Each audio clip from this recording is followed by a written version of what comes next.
প্রিয় দর্শক, আসসালামু আলাইকুম। আপনারা সবাই কেমন আছেন? আশা করছি আপনারা সবাই ভালো আছেন।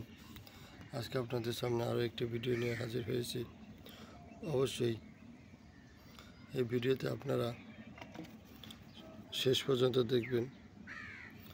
আজকে আপনাদেরকে দেখাবো এমন একটি সবজি। দেখতে পাচ্ছেন, এই সবজিটি কিন্তু আমরা সবাই খেয়ে থাকি এবং সবারই অনেক পছন্দের একটি সবজি।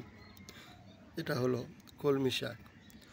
বন্ধুরা, আমরা জানি গ্রামে খুব সহজে আমরা কলমি শাক চাষ করে এবং খেয়ে থাকি, কিন্তু যারা শহরে থাকি তাদের জন্য কিন্তু আজকে একটি একদম সহজ পদ্ধতি দেখাবো।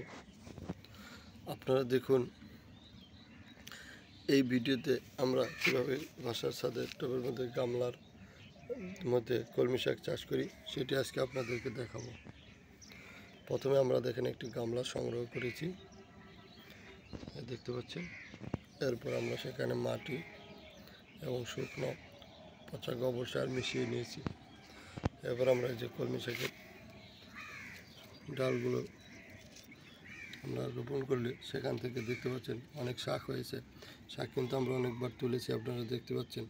কলমি শাক কিন্তু এমন একটি শাক যেটা একবার রোপণ করলে সারা বছরই খাওয়া যায়। দেখেন, আমরা অনেকবার এখান থেকে কিন্তু শাক নিয়েছি, আবার নতুন পাতা এসেছে, দেখতে পাচ্ছেন। আমরা এই গাছ শাকগুলো যখন আরেকটু বড় হবে তখন কিন্তু এগুলো খাওয়া যাবে।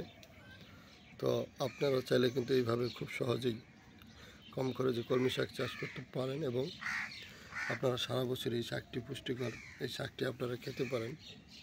তো বন্ধুরা, আজকের ভিডিওটি আপনাদের কেমন লাগলো অবশ্যই আমাদেরকে কমেন্টস করে জানাবেন। যদি ভালো লেগে থাকে তাহলে ভিডিওতে একটি লাইক দিয়ে চ্যানেলটি সাবস্ক্রাইব করে দেবেন।